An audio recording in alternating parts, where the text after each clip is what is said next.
Welcome back.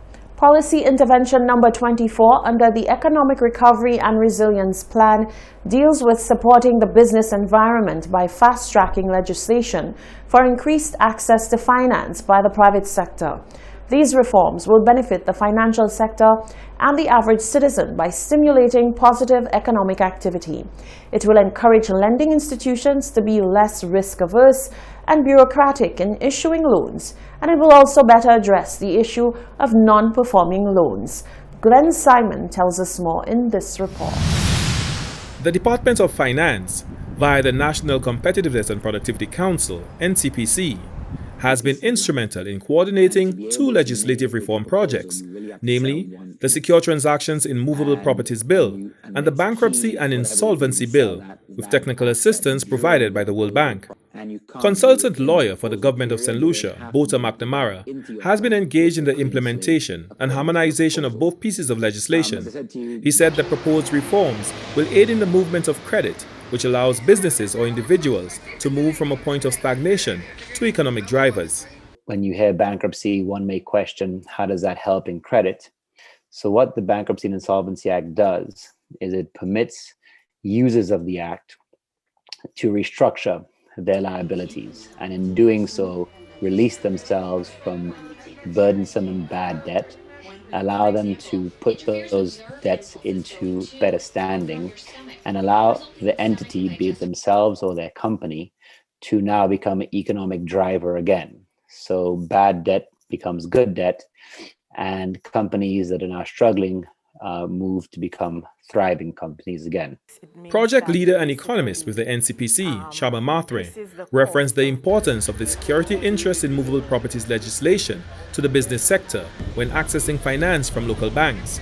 She said businesses and individuals can now utilize their movable assets, such as vehicles, industrial equipment, accounts receivables, bank accounts, among other assets, as collateral towards loans. This is a very significant project for the private sector because we know that access to financing has been a long-standing issue for the private sector. And that is because the average small business owner, the average entrepreneur, the average person operating any business in St. Lucia does not have assets in the form of land and building, and so giving them the opportunity to use their valuable assets within their business basically opens the opportunities for getting access to finance so as to start businesses, expand on their businesses, take up new projects within the businesses. Users of the Security Interest in Movable Properties Bill will have the added confidence that their interests will be registered in an online collateral registry within the High Court. Before, lenders were always hesitant because there wasn't a very good registration system. The registry that is envisioned herein will allow for very clear and open recognition of security interests, and therefore give lenders comfort that when they are giving money based on the security of a movable asset, that the world is aware of their interest, and that means they can now collect on that interest if they need to. And that will allow, as I said, smaller businesses access to the credit which they may not have had in the past. Various stakeholder consultations were conducted by the consultant and the team from the World Bank, with the St. Lucia Bankers Association, the St. Lucia Chamber of Commerce, sections of the legal profession and accountants, among others, in refining all aspects of the proposed reforms. As it currently stands, the bills that should be presented to Parliament are in a form that I believe is satisfactory to all stakeholders. They have given their comments. We have gone into the bills and amended them to suit, and hopefully have a workable solution that now benefits all stakeholders. The National Competitiveness and Productivity Council is optimistic that these two significant pieces of legislation, which will directly benefit the business sector, will be enacted before the first half of 2021. For the National Competitiveness and Productivity Council, Glenn Simon reporting. The government of St. Lucia continues climate resilience efforts through a donation of water tanks to assist farmers during the COVID-19 pandemic. St. Lucia's agricultural sector continues to play a dominant role in its socio-economic development and is a major factor in determining the food and nutrition security of the country. The sector continues to face threats of climate change whilst simultaneously encountering new threats sparked by the COVID-19 pandemic. The government of St. Lucia, through the Economic Recovery and Resilience Plan, has donated 190 water tanks to St. Lucian farmers. Chief Economist of the Ministry of Economic Development, Housing, Urban Renewal, Transport and Civil Aviation, Tommy Descott, notes that the initiative complements an additional 382 tanks which were delivered to various public institutions, including NEMO, police stations and faith-based organizations, as part of the Social Stabilization Plan launched last year.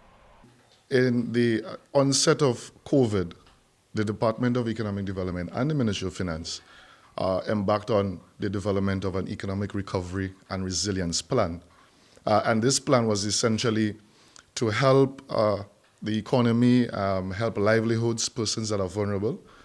And in crafting the plan, we saw it fit that we needed to include the Ministry of Agriculture because, one, while we face the pandemic, we also face a climate crisis.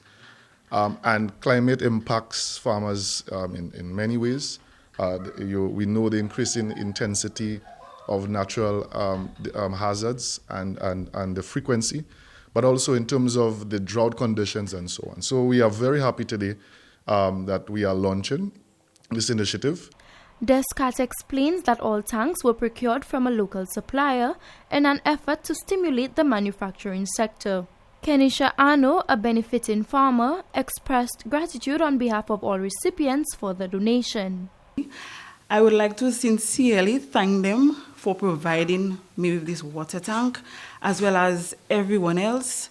It will be of great use, especially for the upcoming dry season, with proper storage of water, being able to manage the crops and also my poultry farm.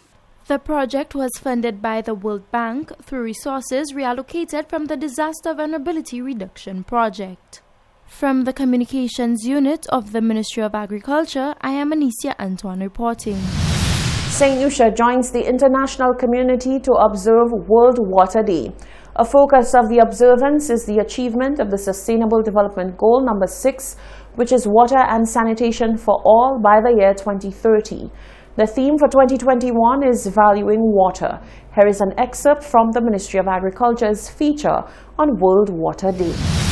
Water is present in everything we use, in every production process.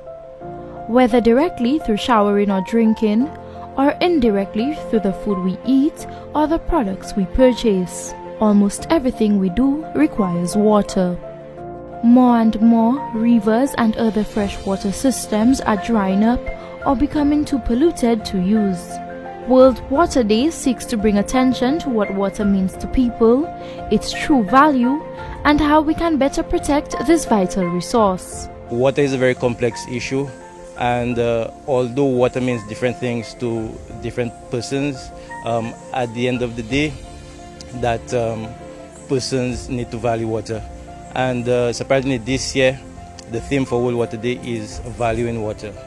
So it let persons know, just apart from the pricing, which the UN General Assembly in 2010 also designated as water being a human right issue, that we have to look at the value, not only for the pricing, but also for the environment, for food, for the economy, for the well-being of persons. Valuing water goes beyond issues of pricing to include the environmental, social and cultural value people place on water. Rainwater harvesting is nothing new. It's basically having additional storage, and it's basically free of charge, so you don't pay for it, right? So you collect it from your roofs or whatever system that you may have, and put it into receptacles, so tanks, what have you.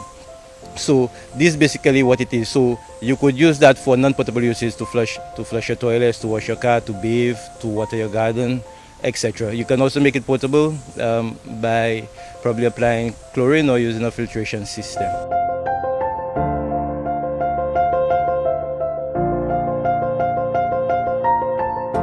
Our water sources are primarily surface water, and in St. Lucia we have an issue with illegal dumping of solid waste into our waterways, and this creates serious levels of pollution, and this can significantly impact on water quality because water is a universal solvent, so whatever it interacts with, it would affect the water quality. As we commemorate World Water Day on March 22nd, we at the Department of Agriculture challenge you to take action in tackling the water crisis.